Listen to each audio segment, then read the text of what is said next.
Hello guys, कैसे हो बच्चों।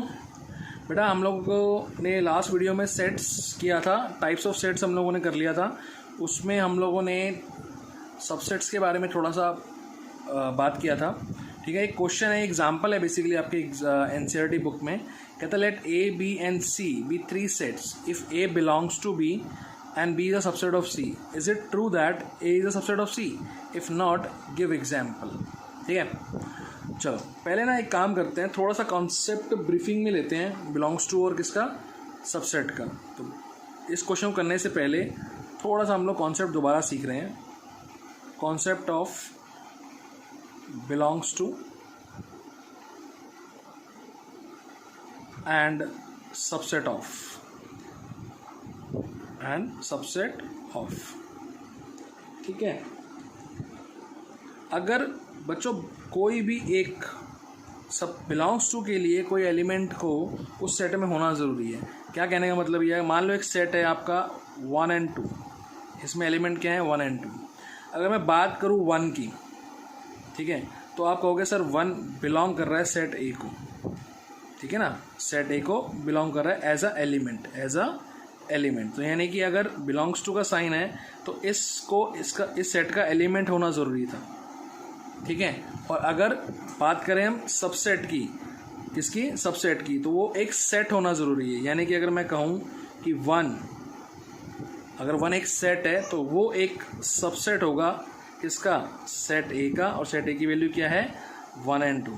तो जब ये एक सबसेट है तो वो एक एलिमेंट बिलोंग करेगा किसको, सेट ए को, और जब वो सबसेट है तो वो एक सेट होगा। तो क्या होगा, वो एक सेट होना ज़रूरी है। ठीक है, इस पर्टिकुलर एलिमेंट को एक सेट बनना पड़ेगा अगर हमें चाहिए कि वो इसका क्या है, सबसेट है। क्या है, सबसेट है। ठीक है, और एक 1 जो है एज अ एलिमेंट होगा तो वो इस सेट के अंदर क्या करेगा, बिलोंग करेगा।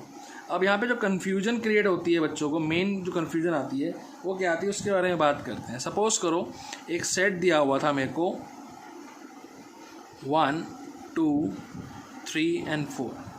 ठीक है, अगर मैं बात करूं एलिमेंट्स की तो आप क्या कहोगे, ये जो पर्टिकुलर सेट बना के उसने डाला हुआ है इसके अंदर वो एक एलिमेंट है। क्या है, एलिमेंट। यानी कि जो मैं कहूं 1 और 2, या फिर मैं कहूं कि ब्रेसिस के अंदर 1 और 2, ठीक है, तो ये जो है बच्चों एक एलिमेंट है सेट ए का। तो यानी कि ये बिलोंग करेगा, क्या करेगा, बिलोंग। लेकिन अगर मैंने इसको एक एलिमेंट को क्या बना दिया, एक सेट बना दिया, तो ये इसका क्या होगा बच्चों, सबसेट होगा।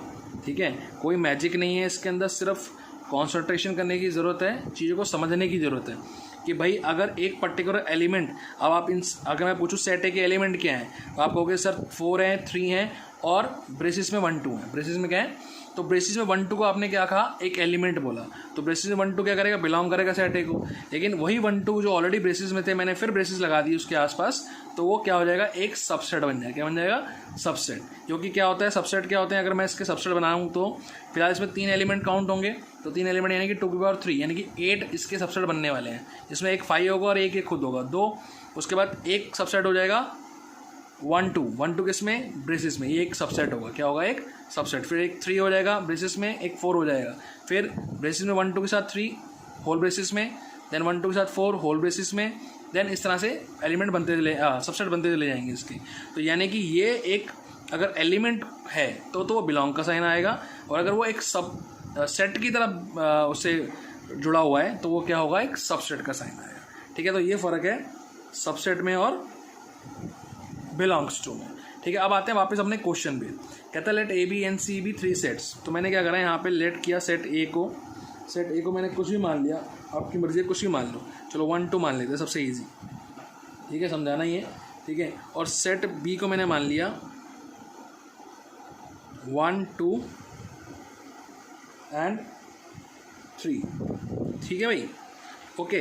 अब वो क्या कह रहा था क्वेश्चन के अंदर कि ए बी सी भी 3 सेट्स हैं और सी को भी मैंने मानना पड़ेगा, तो सी को मैं मान लेता हूँ, चलो 1, 2 ब्रेसिस में और 3 और एक एक्स्ट्रा एलिमेंट मान लो 4। तो क्लियरली यहाँ पे जो ए है, ठीक है, जो सेट ए है वो पूरा सेट बिलोंग कर रहा है किसको, बी को। भाई अगर सेट ए के एलिमेंट क्या है 1, 2 इसमें ब्रेसिस में, और अगर वो इसके अंदर आ रहे हैं तो यानी कि सेट ए पूरा बिलोंग कर रहा है किसको, बी को। कर रहा है नहीं कर रहा। एंड सिमिलरली 1 2 3 अगर मैं इसके सबसेट्स बनाऊँ, किसके, सी के, तो सी के सबसेट सबसे पहला क्या होगा, एक तो ब्रेसिस में 1 2 होगा और 3 अलग से होगा, फिर ये दोनों होंगे, ठीक है। तो वो एक सबसेट है इसका, किसका है, बी जो क्या है एक सबसेट है, बी क्या है एक सबसेट है किसका, सी का। उसने हमसे पूछा है कि क्या ये ट्रू है कि ए सी का सबसेट होगा। तो अगर ए सी का सबसेट होगा तो उसके लिए कंडीशन क्या होनी चाहिए कि हमारे पे ए क्या था बच्चों, ए था हमारे पास 1 और 2, ये था ए। अगर if A is a subset of C है तो इसका मतलब क्या है कि एज अ ब्रेसिस ये बिलोंग करना चाहिए किसके अंदर, सेट सी के अंदर, ठीक है। यानी कि इसके सभी एलिमेंट्स किसको बिलोंग करने चाहिए, सेट सी को करने चाहिए। तो क्लियरली सेट सी के अंदर ये पूरा सेट है, यानी कि एक एलिमेंट की तरह है, किसकी तरह है, एक एलिमेंट की तरह, बट सबसेट की तरह तो नहीं है। तो clearly A is not a subset of C. Reason आप क्या दोगे कि भैया 1 और 2 जो है is not a subset of C, क्योंकि 1 और 2 जो था वो एज अ एलिमेंट बिलोंग कर रहा था सेट के अंदर, एज अ, ये क्या है बच्चों, एक एलिमेंट है। तो यानी कि जब मैंने बोला एलिमेंट की तरह कोई चीज़ होगी तो वो क्या आएगा, उसमें बिलोंग्स टू आएगा, क्या आएगा बच्चों, बिलोंग्स टू, ठीक है। क्लियर हो गई बात। इस एग्जाम्पल को ज़रूर करना, आपकी एनसीईआरटी का है, ये बहुत अच्छे से क्लियर करेगा आपको बिलोंग्स टू और सबसेट में आगे दिक्कत नहीं आएगी जब हम क्वेश्चंस करेंगे, ठीक है। चलो ओके बच्चों, नेक्स्ट हम पढ़ रहे हैं subset of set of real numbers. एक हमारा 1.3 में एक थोड़ा टॉपिक बताना रह गया था आपको इंटरवल्स के बारे में, ठीक है। ये इंटरवल्स के बारे में, उससे पहले हम थोड़ा इसके बारे में समझेंगे क्या है रियल नंबर्स, क्या है वो सारे नंबर जो हम लोग प्लॉट करते हैं रियल नंबर लाइन पे, ठीक है ना। वो सारे नंबर जो होते हैं रियल नंबर्स होते हैं। सेट में हम रियल नंबर को कैसे डिनोट करते हैं, कैपिटल आर से, कैपिटल आर से। मैं कहूँ क्या सभी रियल नंबर रोस्टर फॉर्म में लिखे जा सकते हैं, रोस्टर फॉर्म में आप ब्रेसेस लगाते हो और सभी एलिमेंट्स को कॉमा से सेपरेट करते जाते हो, तो पॉसिबल ही नहीं है। क्योंकि अगर मैं कहूँ कि 1.1 और 1.2 के बीच के रियल नंबर लिख दो, तो बेटा जी इसके अंदर इनफाइनाइट नंबर होंगे इतने से पार्ट के बीच में भी, ठीक है ना। क्योंकि आप कह सकते हो 1.1 1 1.1 0 1, इससे बहुत सारे बन जाएंगे रियल नंबर, ठीक है। तो रियल नंबर्स बहुत सारे हो जाएंगे, इनफाइनाइट हो जाएंगे, तो हम लोग इसको रोस्टर फॉर्म में कभी भी नहीं दिखा सकते हैं, ठीक है ना। सेट बिल्डर फॉर्म में भी दिखाते हैं तो हम लोग सिंपल कहते हैं कि जो भी हमारा नंबर है, रियल नंबर एक्स है, वो बिलोंग कर रहा है सेट आर को, सेट आर को। सेट आर रिप्रेजेंट करता है किसको, रियल नंबर को, ठीक है। अब रियल नंबर्स में क्या क्या आता है थोड़ा सा उसके बारे में बात करते हैं। रियल नंबर्स में कौन कौन से नंबर आ जाते हैं बेटा, रियल नंबर में सभी नंबर आ जाते हैं। अब सभी से यहाँ पे हमारा मीनिंग क्या है, अगर आपसे कोई पूछे तो आप कहना भैया 2 टाइप के नंबर होते हैं, एक होते हैं विद डेसिमल वाले, ठीक है, और एक होते हैं विदाउट डेसिमल वाले। रियल नंबर में 2 टाइप के नंबर आते हैं, विद डेसिमल और विदाउट डेसिमल, ठीक है। विद डेसिमल की बात करते हैं, मान लो एक नंबर है 1.2, तो इस नंबर को हम कहते हैं टर्मिनेटिंग। क्या कहते हैं, ये टर्मिनेट हो गया, ख़त्म हो गया, डेसिमल के बाद सिर्फ क्या आया, 2 आया, और ये क्वेश्चन यहाँ पे नंबर क्या ख़त्म हो गया। एक होता है 1.2 14 214 214, तो यह क्या टर्मिनेट नहीं हो रहा, ठीक है, नॉन टर्मिनेटिंग है, नॉन टर्मिनेटिंग है ना, बट रिपीटिंग है, बट क्या है, रिपीटिंग है, ठीक है, ओके। और एक और होती है हमारे पास टाइप कि अगर हमारे पास है 1.2 14 6 7 8 1 3 5, ना ये टर्मिनेट हो रहा है और ना ही ये रिपीट हो रहा है, तो नॉन टर्मिनेटिंग कहते थे इसको हम लोग, नॉन टर्मिनेटिंग और नॉन रिपीटिंग, ठीक है। तो ये जो टर्मिनेटिंग नंबर है और जो non terminating but repeating number है, ये कहलाते हैं रैशनल नंबर, रैशनल या रैशनल नंबर, ठीक है, जिनको हम लोग p/q की फॉर्म में दिखा सकते हैं, जहाँ पे q की वैल्यू नॉट इक्वल टू 0 है, ठीक है। और इसको डिनोट किया था सेट को कैपिटल Q से, कैपिटल Q से। एंड ये जो नंबर होते हैं, ये हमने पढ़े थे 9th क्लास में थोड़े से, ये होते हैं इर्रेशनल नंबर। क्या होते हैं, इर्रेशनल नंबर, जिनको हम p/q की फॉर्म में नहीं शो कर सकते हैं। एंड इसके जो सेट दिखाने का तरीका है वो t से डिनोट करते हैं। कैसे करते हैं बच्चों, t से, ठीक है। अब आती है बात विदाउट डेसिमल वालों की। विदाउट डेसिमल में क्या होते हैं नंबर, पहले तो हो गए भैया काउंटिंग नंबर्स। काउंटिंग नंबर यानी कि कौन से नंबर, हमारे नेचुरल नंबर्स, ठीक है ना, 1 2 3 अप टू इन्फिनिटी, ठीक है। ये सारे क्या होते हैं, हमारे नेचुरल नंबर्स, ठीक है। इनको हम दिखाते हैं कैपिटल N से, ठीक है। फिर आता है माइनस इन्फिनिटी, माइनस वाले नंबर भी आ जाते हैं, 0 भी आ जाता है साथ में, अप टू 1 से इन्फिनिटी तो चलता ही है, ठीक है ना। ये हमारे क्या होता है, सारे इंटीजर्स बोले जाते हैं। क्या बोले जाते हैं? इंटीजर्स, ठीक है। अगर हम सिर्फ 0 से ले लें अप टू इन्फिनिटी तो ये हमारे होल नंबर्स होते हैं। क्या होते हैं बच्चों? होल नंबर्स, ठीक है। ये इंटीजर्स होते हैं, ये नेचुरल नंबर और ये होल नंबर। इन सबको मिला के जो चीज़ बनती है वो क्या होते हैं? सारे हमारे रियल नंबर्स। इसलिए मैंने कहा कि रियल नंबर्स में सारे नंबर्स आ जाते हैं, ठीक है बच्चों। तो ये डिस्क्राइब हो गया रियल नंबर, ठीक है। अब हमने पढ़ना है इंटरवल्स के बारे में, ठीक है। किसके बारे में? इंटरवल्स के बारे में। इतना नोट करो, फिर हम इंटरवल्स के बारे में पढ़ते हैं थोड़ा सा। ओके गाइस, अब पढ़ते हैं intervals as a subset of real numbers. से सपोज करो ये हमने लिया एक नंबर लाइन, ठीक है। तो ये जो पूरी एंटायर नंबर लाइन है वो एक सेट कहलाएगी। एंटायर नंबर लाइन जो है वो एक सेट है। वो क्या सेट है? रियल नंबर्स का। किसका सेट है? सेट ऑफ रियल नंबर्स, ठीक है ना। ठीक है बच्चों, क्योंकि सारे रियल नंबर्स हम यहाँ प्लॉट कर सकते हैं, ठीक है। नाउ अगर मैंने से सपोज ये 0 है, मैंने इतना सा टुकड़ा उठा लिया, ये क्या है? एक टुकड़ा ही तो हुआ, पीस। ये किस में से लिया है मैंने? पूरे सेट ऑफ रियल नंबर में से। तो ये जो पीस है ये क्या कहलाया? ये तो कहलाया इसका सबसेट, ठीक है बच्चों। वो सबसेट जो होते हैं, जो हमने डेफिनेशन पढ़ी सबसेट की, सीखा हमने सबसेट क्या होता है? एक टुकड़ा ही तो होता है उस पर्टिकुलर पूरे सेट में आने वाला, ठीक है। एज अ सेट ही होता है वो। तो इस पीस को भी हमने एक सेट मान के डिस्क्राइब कर दिया, तो वो क्या हुआ? इसका एक टुकड़ा ही हुआ, एक पीस ही हुआ। यानी कि ये जो पीस कहलाया ये क्या कहलाया? सबसेट ऑफ रियल नंबर्स, ठीक है। अब इसको डिनोट कैसे करते हैं देखते हैं। Let x belongs to r, कोई भी नंबर है x बिलोंग्स टू r और x की वैल्यू है 1 से 4 के बीच में, 1 से 4 के बीच में, ठीक है। तो इसको बच्चों कैसे लिखा जाएगा? इसको किस तरह लिख सकते हैं हम लोग लिखेंगे इसको। अब 2 प्रकार के इंटरवल होते हैं हमारे पास। एक होता है ओपन इंटरवल, क्या होता है? Open interval. और एक होता है बच्चों क्लोज इंटरवल। क्या होता है? क्लोज इंटरवल, क्लोज ब्रैकेट कह लो या क्लोज इंटरवल कह लो, ठीक है। मान लो इसके लिए मैंने नंबर लाइन लोकेट किया -इन्फिनिटी से पॉजिटिव इन्फिनिटी, 0 हो गया। 1 से 4, 1 ये रहा आपके पास, 4 ये रहा, ठीक है। ये कहलाती है, इसको बोलते हैं नॉड। इसके ऊपर क्या बनानी होती है? एक नॉड। क्या बनाना है? तो ये हिस्सा, ठीक है, ये हिस्सा जो है ये हमारा इंटरवल है। क्या है? इंटरवल। बच्चों इसको शो करने के लिए अब देखो यहाँ पे 1 से ग्रेटर यानी कि 1 जो है इंक्लूड नहीं है, और 4 से लेस यानी कि 4 से कम वैल्यू यानी कि 4 हमारा इंक्लूड नहीं है। तो ये जो कहलाते हैं, ये कहलाते हैं एंड पॉइंट्स। क्या होते हैं? तो 1 और 4 जो कहलाएंगे वो क्या कहलाएंगे? इंटरवल के एंड पॉइंट्स, ठीक है। एंड पॉइंट्स कहलाएंगे ये। और अगर ये इंक्लूड नहीं है, क्या नहीं है? इंक्लूड नहीं है, तो इनको लिखा जाएगा x बिलोंग्स टू 1 और 4 ओपन ब्रैकेट में। इसमें लेफ्ट से राइट लिखते हैं, तो लेफ्ट में पहले क्या आया? जो हमारा 1 आया, और राइट में क्या आया? 4 आया। तो अभी 1 से 4 लिखा जाएगा इसको। इसका मतलब यही होता है ओपन ब्रैकेट का कि 1 और 4 जो है इंक्लूड नहीं है, उसके बीच में जितने भी नंबर हैं वो सारे हमारे फेवर में है या इंक्लूड है, ठीक है बच्चों। ओके, उसके बाद क्या होता है? अगर मैं लिख दूं यहाँ पे कि x belongs to r and x lying between 1 greater than n equals to n less than 4, तो बच्चों यहाँ पे क्या फ़र्क आ गया? -इन्फिनिटी पॉजिटिव इन्फिनिटी, वापस से वही 1 से 4, इंटरवल तो वही रहा 1 से 4, लेकिन ये जो नॉट थी अब ये डॉट हो गई। क्या हो गई?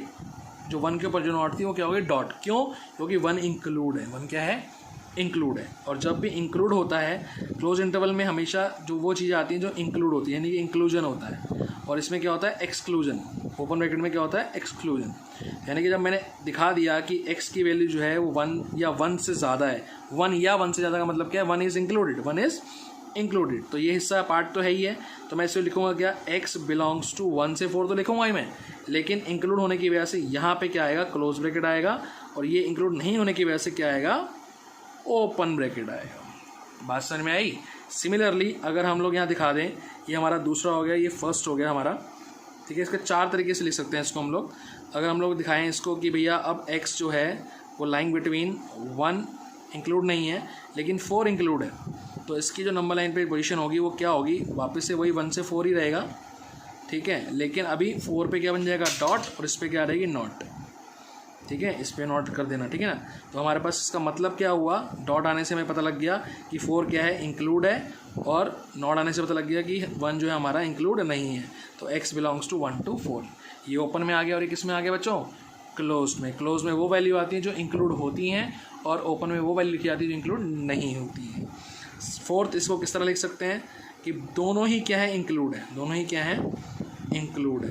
तो हम क्या करेंगे, उसके लिए वही पीस लेंगे, छोटा सा पीस 1 to 4 में ही, इस पर भी डॉट आ जाएगा और इस पर भी डॉट आ जाएगा, यानी कि बोथ आर इंक्लूडेड। तो यानी कि दोनों किस में लिखा जाएगा, दोनों को ही क्लोज इंटरवल में लिखा जाएगा। ठीक है, समझ में आया इंटरवल का तरीका। चलो बेटा, फिर इसमें एक चीज़ आती है लेंथ ऑफ इंटरवल। अब इन चारों में लेंथ ऑफ इंटरवल क्या है, एक चीज़ ध्यान रखना कि जो भी अगर दो इंटरवल हैं ए बी, चाहे वो क्लोज्ड में हो, ये ओपन में हो और ये क्लोज्ड में हो, या फिर ये क्लोज में हो और ये ओपन इंटरवल में हो, या दोनों ही ओपन इंटरवल में हो, ये चारों केसेस के अंदर जो लेंथ ऑफ इंटरवल होगी वो होगी बी माइनस ए। क्या होगी, length of interval always B minus A. यानी कि अगर इन केसेस को लिया जाए, 1 से 4 ही लिया था हमने, तो लेंथ ऑफ इंटरवल क्या हो जाएगी, 4 - 1। क्या हो जाएगी, 4 - 1 यानी कि 3 यूनिट। कितनी हो जाएगी, 3 यूनिट। ठीक है, तो लेंथ ऑफ इंटरवल भी पूछ सकता है कहीं पर आपसे। ठीक है, और ये इंटरवल को बता सकता है कि कौन सी चीज़ें इंटरवल में कैसे रखी जाएंगी। ठीक है, तो यहाँ कंप्लीट हो गई आपकी 1.3। ठीक है, चलो ओके बच्चों, नेक्स्ट हम पढ़ रहे हैं अलजेब्रा ऑफ सेट्स। उसमें सबसे पहले पढ़ेंगे difference between two sets. Suppose करो हमारे पे एक सेट दिया हुआ है ए, 1 2 3 4 6 and 7, इसमें एलिमेंट्स हैं। एक सेट दिया हुआ है बी, इसमें है आपके पास 2 4 6 8 and 10, ये एलिमेंट्स हैं। ठीक है, कहता है कि फाइंड करो A minus B and B minus C. दोनों ही बातें अलग होंगी बच्चों। ठीक है, A minus B and B minus C कैसे निकाला जाएगा। ठीक है, इसको हम लोग ना थोड़ा सा अभी वेन डायग्राम करेंगे, उससे भी सीखेंगे। फिलहाल हम लोग नॉर्मली कर रहे हैं इस चीज़ को, ताकि आपको चीज़ें पता लगे क्या क्या चीज़ें कैसे कैसे होती हैं। ठीक है, ए माइनस बी, अगर मैं ए माइनस बी को देखूँ तो आप मुझे सिर्फ ये देखो कि ए और बी के अंदर कॉमन एलिमेंट्स कौन से हैं। कॉमन एलिमेंट्स कौन से हैं, तो दोनों में है। तो आप कहोगे सर 2 कॉमन है, 4 कॉमन है और 6 कॉमन है। ओके राइट, ठीक है, बिल्कुल ठीक है। तो 2 4 6 कॉमन है। हम क्या करेंगे, जब हम ए माइनस बी निकाल रहे हैं तो इन सभी एलिमेंट्स को मार्क करके लेफ्ट आउट कर देंगे। लेफ्ट आउट मीन्स डिलीट कर देंगे। अब ये अगर सभी एलिमेंट जो कॉमन थे वो डिलीट हो गए, तो अगर हम ए में से बी को माइनस कर रहे हैं तो जो ए के एलिमेंट्स होंगे, जो क्या होंगे, ए के एलिमेंट्स जो बच गए elements after deleting of common element, वो हमारा आंसर होगा। यानी कि हमारा आंसर होगा 137। ऐसे अगर हम बी में से ए सेट को माइनस कर रहे हैं तो ये डिलीट कर दिए थे हम लोगों ने ऑलरेडी, और बी से माइनस कर रहे थे हम ए को, तो यानी कि बी में एलिमेंट्स जो कौन से बच गए, 8 और 10, ये हमारा क्या होगा, आंसर होगा। ठीक है, इसको और अच्छे सीखेंगे जब हम वीडियो करेंगे, वेन डायग्राम्स करेंगे, तो और भी क्लियर होंगी चीज़ें। फिलहाल ये अलजेब्रा है, इस तरह से क्वेश्चंस करने हैं आप लोगों ने। ठीक है, उसके बाद डिफरेंस बिटवीन टू सेट्स हो गया। इसके बाद आता है यूनियन ऑफ टू सेट्स। ठीक है, मान लो यही दोनों सेट दे रखे हैं, ए दिया हुआ है 1 2 3 4 6 7 एंड बी दिया हुआ है आपको 2 4 6 8 10।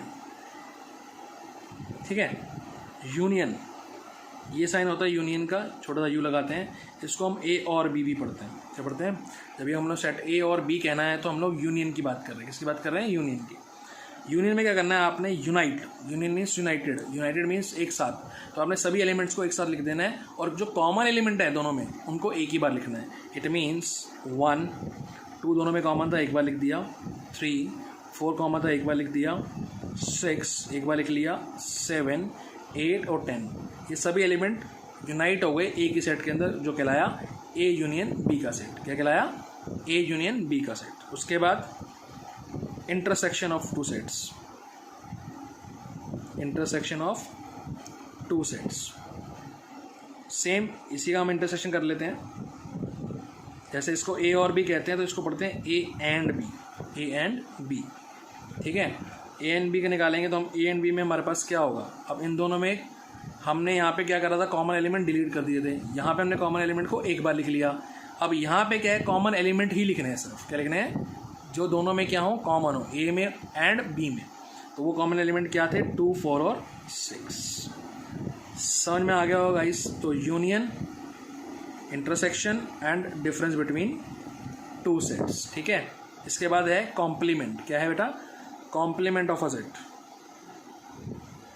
जब भी बात कॉम्प्लीमेंट की करेगा वो, जब भी कॉम्प्लीमेंट की बात करेगा वो आपसे, तो आपको उस जिस भी सेट का कॉम्प्लीमेंट निकालना होगा आपको उसका यूनिवर्सल सेट पता हो। जैसे सपोज करो कि एक सेट ए दिया हुआ था मेरे को 1 2 3 और इसका यूनिवर्सल सेट दिया हुआ है, ठीक है ना। काइंड ऑफ सुपर सेट होता है ना एक, कि भाई एक बड़ा सेट होता है इसके अंदर बहुत सारे सेट आ रहे होते हैं, तो वो यूनिवर्सल सेट होता है। इस पर्टिकुलर सेट का एक यूनिवर्सल सेट दिया हुआ है 1 से लेकर 10 तक के एलिमेंट्स, ठीक है, और ये ए इसमें ऑलरेडी आ रहा है, ठीक है। तो हम लोग अगर कॉम्प्लीमेंट निकालना है तो कॉम्प्लीमेंट को लिखते हैं हम ए डैश लगाते हैं, या फिर ए का कॉम्प्लीमेंट मीन सी लिखते हैं। क्या लिखते हैं? सी। तो सिंपल से है डेफिनेशन इसकी, यू माइनस ए कर दो। क्या कर दो? और डिफरेंस निकालना अभी हमने सीखा था सबसे पहले। जैसे हम यू माइनस ए करेंगे तो हम देखेंगे इनमें कॉमन एलिमेंट तो ऑब्वियसली ये तीनों एलिमेंट कॉमन होंगे दोनों में। तो इसके बाद जो एलिमेंट यू में बच गए वो कौन से एलिमेंट थे, वो हमारा कॉम्प्लीमेंट हो जाएगा। यानी कि हो जाएगा 1 2 3 तो थे ऑलरेडी, 4 5 6 7 8 9 एंड 10। ये हमारा क्या कहलाएगा? A complement. क्या कहलाएगा? A complement. अच्छा, अगर इस ए कॉम्प्लीमेंट का मैं दोबारा से कॉम्प्लीमेंट करना चाहूँ तो ऑब्वियसली मेरे को यू में से माइनस करेंगे, ये एलिमेंट माइनस करने पड़ेंगे। अब ये सारे एलिमेंट क्या है? कॉमन है, एक्सेप्ट 1 2 3, एक्सेप्ट। तो हमारा आंसर क्या हो जाएगा? ए कॉम्प्लीमेंट का कॉम्प्लीमेंट 1 2 3। तो इससे हमें क्या पता लगा कि ए कॉम्प्लीमेंट का दोबारा कॉम्प्लीमेंट करने से हमें वापस क्या मिल जाता है? ए मिल जाता है। तो ये भी छोटी सी प्रॉपर्टी है, याद रखना, ठीक है। ए कॉम्प्लीमेंट का whole complement is set A, set A, ठीक है। इसका और देखते हैं अभी, कॉम्प्लीमेंट को थोड़ा और समझते हैं। ओके गाइस, आपको दिया हुआ है सेट ए दिया हुआ है, सेट बी दिया हुआ है और सेट यू यानी कि यूनिवर्सल सेट दिया हुआ है, ठीक है। कहता है कि भाई सेट ए है 2 3 4 5 6 7 और ये है 1 7 8 9 10 एंड यूनिवर्सल सेट दे रखा है आपको 1 2 3 4 अप टू 10 तक एलिमेंट्स हैं। कहता है ए यूनियन बी कॉम्प्लीमेंट निकाल दो। तो obviously A union B complement जो होगा वो क्या होगा? Universal minus A union B. तो सबसे पहले मुझे क्या निकालना पड़ेगा? ए यूनियन बी निकालना पड़ेगा। तो मैं ए यूनियन बी करूँ यानी कि ए और बी को यूनाइट करूँ, तो सभी एलिमेंट को मैं एक साथ लिखने वाला हूँ, यानी कि कॉमन को एक बार, यानी कि फिर पास एलिमेंट्स कौन कौन से आ रहेंगे? 1 2 3 4 5 6 7 दोनों में कॉमन है, 8 9 एंड 10। क्लियर हुई बात? अब अगर मैं ए यूनियन बी कॉम्प्लीमेंट निकालूँ तो यूनिवर्सल में से मैं क्या माइनस करने वाला हूँ? ये सभी एलिमेंट 1 2 3 4 5 6 7 8 9 एंड 10। तो बच्चों ये सेट यू ही तो था, ये पूरा सेट ही तो आ गया मेरे पास।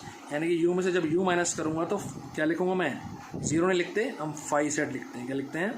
नल सेट। क्या बचा हमारे पास कि ए यूनियन बी कॉम्प्लीमेंट में कोई भी एलिमेंट नहीं है, तो इसका मतलब कौन सा सेट हुआ? वो सेट हुआ नल सेट। क्या हुआ बच्चों? Null set. सिमिलरली अगर मुझे लिखना है ए इंटरसेक्शन बी कॉम्प्लीमेंट, तो यानी कि यूनिवर्सल में से किसको माइनस करूँगा मैं? ए इंटरसेक्शन बी को।